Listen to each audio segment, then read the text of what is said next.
Assalamualaikum warahmatullahi wabarakatuh. Saya Naila Internasyah, 18 dari kelas 10C. Di sini saya akan menjelaskan kesehatan dan keselamatan kerja atau K3.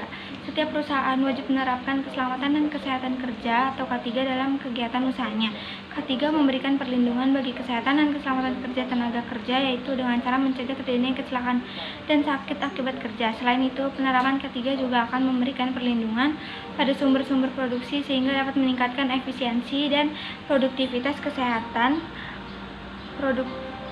perusahaan dalam Undang-Undang Ketenagakerjaan Nomor 13 Tahun 2003 Pasal 87 disebutkan setiap perusahaan wajib menerapkan sistem manajemen keselamatan dan kesehatan kerja yang terintegrasi dengan sistem manajemen perusahaan. Secara umum ada 3 faktor yang mendorong pentingnya penerapan K3 di suatu perusahaan. Alasan perikemanusiaan. Perusahaan melakukan berbagai cara untuk mencegah terjadinya kecelakaan kerja dan menjamin keselamatan kerja karyawan atas dasar perikemanusiaan. Hal ini untuk mengurangi rasa sakit atau luka yang timbul akibat pekerjaan, baik yang diderita karyawan atau yang mempengaruhi keluarganya. Mematuhi peraturan perundang-undangan, negara menetapkan berbagai payung hukum yang mencakup pelaksanaan keselamatan dan kesehatan kerja dalam kegiatan usaha, baik dalam undang-undang, peraturan pemerintah, peraturan menteri, keputusan menteri, instruksi menteri, hingga surat edaran. Perusahaan yang tidak mematuhi berbagai peraturan tersebut akan mendapatkan sanksi. Alasan ekonomi. Kecelakaan kerja akan berdampak pada pengeluaran yang cukup besar oleh perusahaan. Karena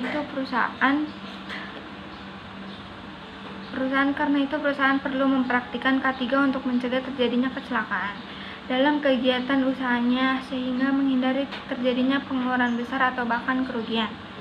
Aspek-aspek dalam kesehatan dan keselamatan kerja atau K3. Kesehatan dan keselamatan kerja atau K3 tidak dapat dipisahkan dari proses produksi suatu perusahaan, baik jasa maupun industri. Setiap orang yang bekerja di suatu perusahaan dianggap memiliki resiko kecelakaan kerja. Karena itu, setiap pemberi kerja wajib memperhatikan dan menerapkan K3. Soal pentingnya penerapan K3 ini juga telah dibahas oleh Badan Buruh Internasional, International Labour Organization atau ILO. Secara umum, K3 adalah perlindungan yang wajib diberikan oleh pihak pemberi kerja kepada karyawannya. Dijelaskan K3 merupakan salah satu upaya untuk menciptakan tempat kerja yang aman, sehat, bebas dari pencemaran lingkungan, sehingga dapat mengurangi dan atau bebas dari kecelakaan kerja atau penyakit akibat kerja yang pada akhirnya dapat meningkatkan efisiensi dan produktivitas kerja. Keselamatan kerja adalah kondisi yang aman dan kondusif dalam lingkungan kerja. Aspek keselamatan kerja mencakup perlindungan akan resiko terjadinya penderitaan, kerusakan, hingga kerugian di tempat kerja. Keselamatan kerja dapat diwujudkan dengan bekerja dan menggunakan alat kerja sesuai standar operasional produser atau SOP yang berlaku, serta menjaga tempat kerja agar memiliki potensi bahaya yang minim. Kesehatan kerja adalah segala hal yang berkaitan dengan program kesehatan untuk para karyawan atau pekerja. Bila kesehatan karyawan perusahaan akan memiliki sumber daya manusia yang sehat, jarang absen, dan bekerja dengan lebih produktif. Faktor-faktor yang mempengaruhi keselamatan dan kesehatan kerja karyawan adalah sebagai berikut. Beban kerja baik fisik, mental, maupun sosial. Oleh karena itu, pemberi kerja perlu mengupayakan penempatan pekerja agar sesuai dengan kemampuan tiap pekerja. Kapasitas kerja yang bisa jadi berbeda-beda antar karyawan.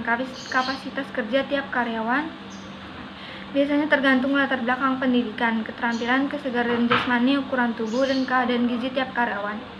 Lingkungan kerja yang mencakup faktor fisik, kimia, biologi, ergonomik, maupun psikososial.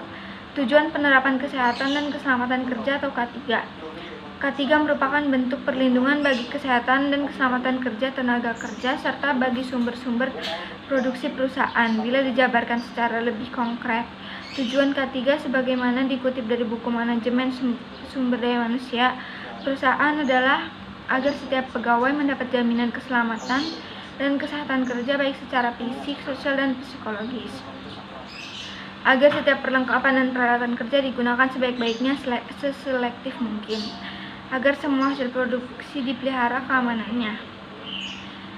Dalam mewujudkan K3, perusahaan atau pemberi kerja perlu mengikuti sejumlah prinsip berikut: menyediakan alat pelindung diri atau APD di tempat kerja, menyediakan buku petunjuk penggunaan alat isyarat bahaya, menyediakan peraturan petunjuk penggunaan alat atau menyediakan peraturan pembagian tugas dan tanggung jawab, menyediakan tempat kerja yang aman sesuai standar syarat-syarat lingkungan kerja atau SSLK. Sekian penjelasan dari saya tentang kesehatan dan keselamatan kerja atau K3. Wassalamualaikum warahmatullahi wabarakatuh.